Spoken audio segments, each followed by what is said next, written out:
Hello friends, welcome back to my channel. काफ़ी लंबे gap के बाद में मैं आपके सामने में वीडियो ला रही हूँ।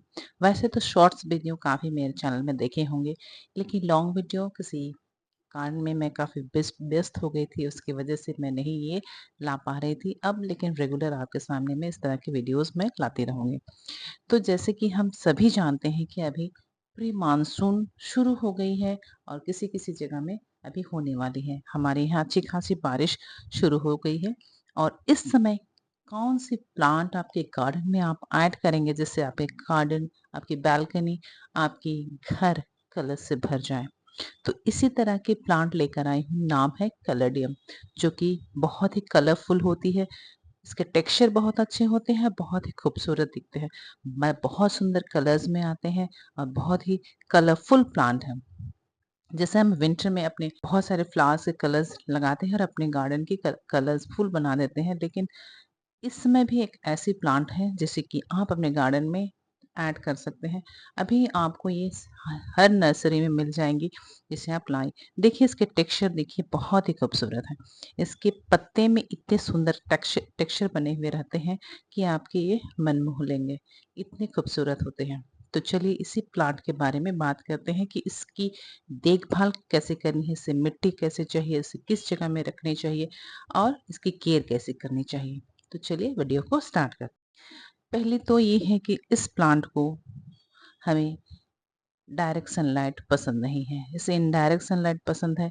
जहाँ आपकी धूप इस तरह से डायरेक्ट ना आती हो, छलनी से आती हो, आप इसे ग्रीन नेट के अंदर भी रख सकते हैं, अपनी बैल्कनी में रख सकते हैं, जहाँ की धूप डायरेक्टली पत्तों पर नहीं पड़ती है। अगर धूप डायरेक्ट अगर पत्तों पर पड़ती है तो कभी कभी इसके पत्ते जल जाते हैं, क्योंकि ये अधिकतर जिसके जो वाइट कलर के होते हैं वो पत्ते अक्सर बहुत ही जल्दी जलते हैं।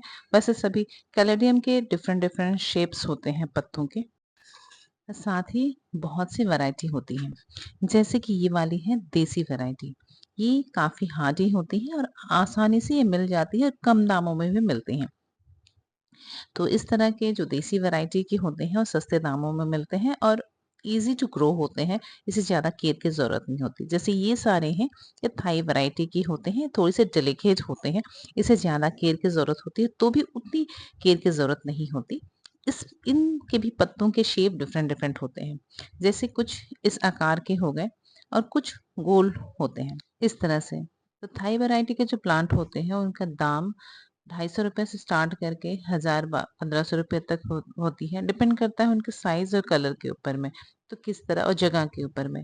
और इसके पत्ते छोटे छोटे होते हैं। ये मिनी कैलेडियम है, छोटे छोटे इसके पत्ते आते हैं, देखने में खूबसूरत होते हैं। तो इसी तरह थोड़ी सी डिफरेंट डिफरेंट पत्तों की शेप्स इसकी रहती है। तो चलिए बात करते हैं कि इन प्लांट को मिट्टी कैसी रखनी चाहिए। इनकी मिट्टी प्लांट की वेल ड्रेन होनी चाहिए, जिसमें कि पानी जमे नहीं, पोरस मिट्टी होने चाहिए। तो आप जब भी मिट्टी बनाएं, मिट्टी की रेशियो रखें। Garden soil, sand, cocopeat, leaf mould optional है। वर्मी कंपोस्ट या फिर गोबर की अच्छी वाली खाद, नीम खली, इन सबों का मिक्सचर बना के आप वेल ड्रेन से सोयल रखें। वेल ड्रेन्ड अगर रहता है या फिर पोरस जो मिट्टी होती है, उसका फायदा ये होता है कि स्प्राउट जो है अच्छी जल्दी निकलते हैं और अच्छे से ग्रोथ होती है प्लांट को। उनमें कसाव नहीं होता है और प्लांट इजीली ग्रो होते हैं। ये सांस लेने में सुविधा होती है। तो इस तरह से मिट्टी रखें। मिट्टी अगर अच्छी होगी, प्लांट की ग्रोथ भी अच्छी होगी।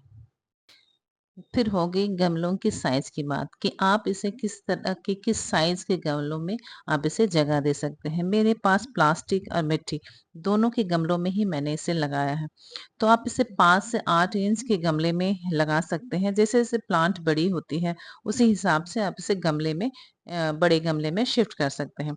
तो जैसे कि आप सेरेमाइक में भी लगा सकते हैं, प्लास्टिक में भी लगा सकते हैं, लेकिन मुझे अच्छा पसंद होता है कि मैं मिट्टी के गमले में लगाऊं, क्योंकि इससे ठंडक मिलती है प्लांट को। पर ध्यान दें कि इसमें छेद जरूर होनी चाहिए, जिससे कि पानी जमे नहीं। अगर पानी जमेगी तो बल्ब में सड़न होने के चांसेस हो सकते हैं। पानी किसी भी प्लांट के लिए पानी का जमाव सही नहीं रहता है। तो प्लास्टिक के गमले में ज़्यादा होल होना चाहिए और मिट्टी के गमले में भी होल का ध्यान रखना काफ़ी ज़रूरी है, जिससे पानी का जमाव ना हो। इन सभी की प्लांट की ग्रोथ बल्ब से होती है, ना कि कटिंग से। हम इसे कटिंग से नहीं ग्रो कर सकते हैं। इसकी बल्ब आती है, बल्ब से ही अब इसे ग्रो कर सकते हैं।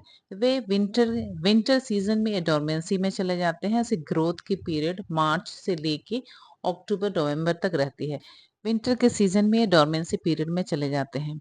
मार्च आते आते गमलों में स्प्राउट आना शुरू होता है, उसके पत्ते निकलना शुरू होते हैं, और जैसे ही जून जुलाई का महीना, मई का महीना आता है, इसमें पत्ते पूरे से पूरे आ जाते हैं। तो आप जिस भी गमले में रहते हैं, तो देखिएगा नवंबर आते आते इसमें पत्ते खत्म हो जाते हैं। तो आप ये ना समझें कि प्लांट मर गई है, हम इसे फेंक दें।